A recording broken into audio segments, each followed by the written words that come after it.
जी sir. भारतीय संस्कृति में नदियों को बड़ा पवित्र स्थान दिया गया है और सबसे महत्व वो है, सबसे पवित्रता क्या है, उसको माता का स्थान दिया गया है। और सारी भारतीय सभ्यता नदियों के ही चारों तरफ घूमती है। तो अभी हिस्टोरिकल उसकी जो हमारी धार्मिक मान्यताएं हैं उन पे तो हम ज़्यादा बात नहीं करेंगे, लेकिन हम बड़े गर्व से कह सकते हैं कि हमारा जो भारतवर्ष है, प्रकृति ने इतनी नदियों के रूप में हमें संपदा दी है, इतनी संपदा है, इतना उसकी वजह से इतनी सभ्यता का विकास हुआ, संस्कृति का विकास हुआ।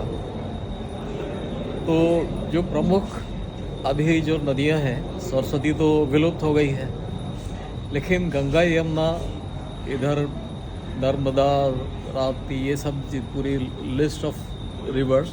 लेकिन मैं गंगा यमुना के बारे में विशेष रूप से कहना चाहेंगे, क्योंकि हम उत्तर भारत में हैं। ये दो नदियाँ ऐसी नदियाँ हैं, हिमालय से निकलती हैं, जो विश्व का एक बड़ा अद्भुत, मतलब जो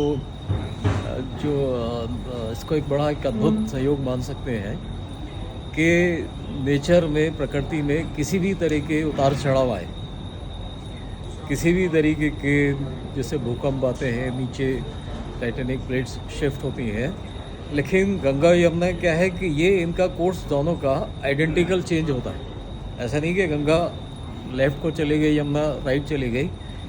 ये बड़ा एक बहुत ही महत्वपूर्ण बात है कि दोनों का आइडेंटिकल कोर्स चेंज होता है। तो इसलिए इतने करोड़ों साल से बहती आ रही है, दोनों वही पैरेलल दुआ में बनाती हुई चली आ रही है। चाहे कितना भी कोर्स यमुना का कहीं बदले, उसका रुख बदले, यमुना भी उसी तरीके से बदलती है।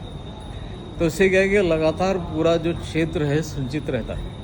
ऐसा नहीं कि डिस्ट्रक्शन इतना हो गया कि हम देखें कि हम 10 साल इतिहासकार होने के नाते मैं बता सकता हूँ आपको कि हम 5000 साल पुराना इतिहास देखें या 10,000 साल पुराना इतिहास देखें कि गंगा चली गई वहाँ से 100 किलोमीटर दूर और यमुना और उनके बीच में 100 किलोमीटर अलग चली, बिल्कुल पैरेलल। ये बड़ी एक इम्पॉर्टेंट बात है। इस पे अभी जो ज्योग्राफी के लोग हैं और जो इन क्षेत्रों से जुड़े हुए हैं, वो इस पे अध्ययन कर रहे हैं, गहन अध्ययन कर रहे हैं।